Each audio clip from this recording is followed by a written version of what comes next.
Hi everybody! Today I am making something that I didn't think I could ever do, which is a scary and spooky 3D Frankenstein head cake. I got this idea when I was playing a new game that I recently got. It's called Horrified. This game is seriously horrifying, and if you're looking to get into the Halloween spirit like me, you can easily go pick this game up at Target. Let's get into the best part and what you're here to see, the cake making. For this cake, I have baked 4 8-inch square cakes. All of my cakes are leveled, which is what I'm doing right now, aka cutting the top off. And then I tort each one of them by running my knife right along the middle outer edge, and I just keep cutting and turning my turntable until I have 2 perfect squares of cake. Next, I'm trimming down these cakes just a bit. I wish I would have kept a little more on so I had more freedom when cutting later on, but oh well, that's okay. I get a layer of my buttercream frosting onto my board so that my cake will stick to it, and then I begin layering up my cakes in buttercream. This is my mint chocolate chip buttercream frosting, and I'll put a link to that down in the description box. Once I have 4 cake layers, I need to add some support so my cake doesn't collapse. I'm using plastic straws for supports, and I'm pushing 4 of them into my cake, and then I add my cake board. This will hold all of the weight of the next 4 layers of cake. Once I have my board into place, I add the final layers of cake and buttercream frosting. And as you can see, my cakes are getting bigger the higher I go because I didn't trim these down as much. Okay, this is my template. I have 2 images I found online of Frankenstein from the front and the side. I'm cutting off his nose and ears because I'm going to add those later. I've covered the backs of these with foil tape to keep them nice and clean. To begin my carving, I hold my template up to my cake, and using my serrated knife, I begin trimming down the cake a little bit at a time. And I continue cutting away cake. I do wish that I would have kept the head square at this point. I do the same for the side of my cake, and I'm cutting at an angle here where the start of the back of the neck is. I'm also angling the front of the forehead section.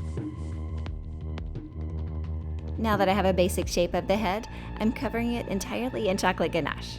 Once the ganache is set up, I start refining it by cutting away more cake. And then I hold my template back up to my cake, and I'm marking where the eyes, cheek line, and mouth are. I've cut slits in my template so that I can easily run my X-Acto knife through it to leave a mark on the cake. And I begin cutting out the eyes, slowly, a little at a time. Same for the cheeks and the mouth. I'm cutting those out to mark where they are, and I'll go back and refine it later on. In order to visualize this better, I'm going to go ahead and add his chin. The chin part is all modeling chocolate, and it's not a part that will get eaten. It's really just there for show. Be sure to stick this on with a little water or edible glue to make sure it doesn't fall off. Sometimes I don't feel that I need the water, but this time I definitely did. And just use your hands to mold it into the chin shape. Okay, now that I have the chin into place, I go back to my cake and try to perfect it. I continue cutting cake away and adding more ganache to create the curves and recesses in his face. The great thing about Frankenstein is that his face is so flawed, so if I mess up or I don't get it perfect, I don't think anyone will even notice. Once I feel that I have it somewhat resembling Frankenstein's face, I pop it into the refrigerator to chill. Once it's cold, I use my gloved hands to continue shaping it. At this point, I also decided to square off the head, which I did by adding more ganache to the top of his head. Cake making for me is all about trial and error. I just figure things out as I go, and I make tons of mistakes along the way. Alright, now that his head is shaped, I'm moving on to his nose. The nose is made completely out of modeling chocolate. I picked modeling chocolate because it hardens and it holds its shape, whereas fondant will be too soft and stretchy. So I'm just modeling it with my hands, and you can hold it up to the template to make sure you have the right size. And I add some nostrils using the end of a paintbrush. There we go, pretty good to start, and I can adjust it later if I need to. Next up are the eyes. I'm making these out of modeling chocolate too, and I begin with modeling the white part of the eye. I've cut out my eyes from the template, and I hold it against the modeling chocolate, and I cut it into the eye shape. And using my hands, I thin out the edges. My camera turned off during this part, but I wanted to show you that I used a piping tip to mark where the iris is. And then next I'm adding a few strips of modeling chocolate around the eye to create an eyelid shape. To get my eyelids in the right place, I grab my template and mark where it should go. You do need to use a color that will match the outside fondant color, which is green in this case, because it may show through, which I'll show you a bit later. Before I add the top lid, I first need to paint the pupil and iris. I made this paint out of food color powder mixed with a tiny drop of vodka. It's a little harder to paint on modeling chocolate, but I did eventually get it to look nice after a few coats. The iris is done in the same way, but with dark brown paint, and for this part I like to paint the lines from the outside edge in towards the middle. And then I get that top lid into place too.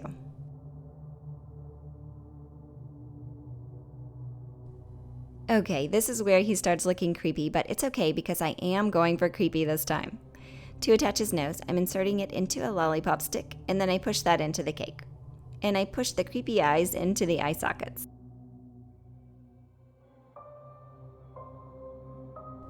Alright, to make the neck, I'm using rice cereal treats.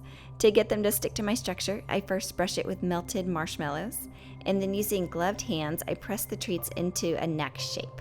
Be sure to spray your hands with some cooking spray before you grab onto the marshmallow treats. There we go, it looks pretty good, and now I'm covering it completely with more chocolate ganache. Once the ganache has set up, it's time for the fondant.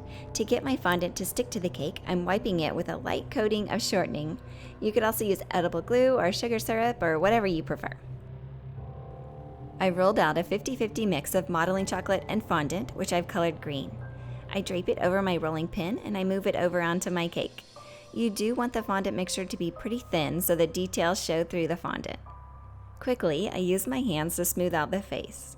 Since I've used a 50-50 mix of modeling chocolate and fondant, I do have a little more time to work on smoothing it, and there are less chances of it drying out and cracking.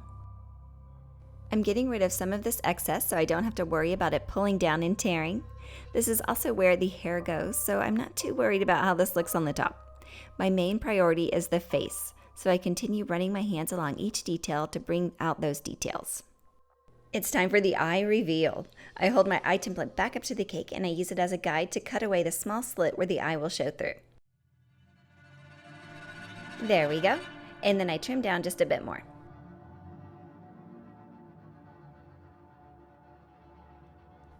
I have a bunch of different modeling tools, but my favorites are the sugar shapers and my Dresden tool. I'm using these tools to define each of the face details and create wrinkles and lines in the face. This is where it gets fun.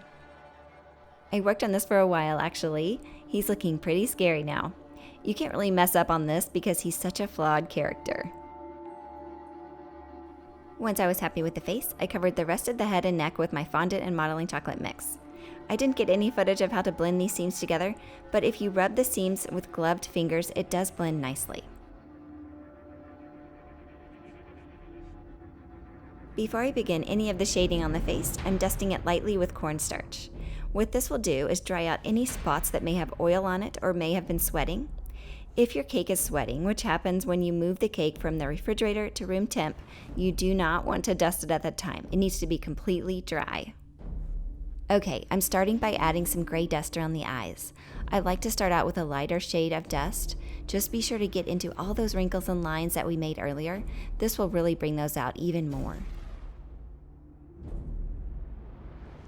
I then moved on to a darker green color, again going into all those wrinkles and along the outer edge of his face and along the top of his brow.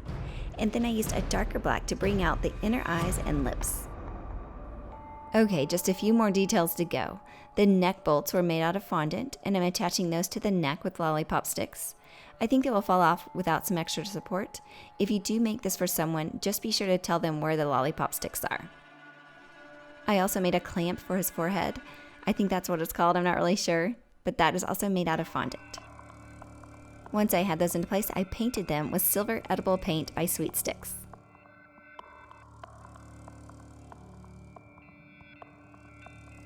Moving on to the hair. For this part, I used a clay extruder to create strands of hair. This was a really long process and took me a couple hours to cover the entire head. So if you are in a hurry to finish, you will need another plan of action. It looks pretty cool, but I don't think I would do it again because of the time. There were a few spots where you could see the green head through the hair, so I covered it by spraying it with black airbrush color. I wanted to cover up the rough looking bottom edge, so I decided to make him a shirt, which I made by rolling out strips of fondant and laying it over the bottom edges of the neck. I trimmed off the excess and used a little water to attach a trim around it too. Then I added some detailing with my sugar shaper. To create some shading, I airbrushed it around the edges. I really like how that turned out. And finally, I'm finishing it off with a green ribbon around the edge of the board. I really love how these ribbons finish it off. You don't want to skip that part. All finished with my 3D Frankenstein head cake. For my first time making a head-shaped cake, I think it turned out pretty good. Thank you all for watching, and I hope you learned a little bit about making a 3D shaped cake. Alright, if you guys have any questions for me, please let me know down in the comments section. And if you also are on social media, please go check me out on Facebook, Instagram, and Twitter. Alright, I'll see you guys next time. Bye!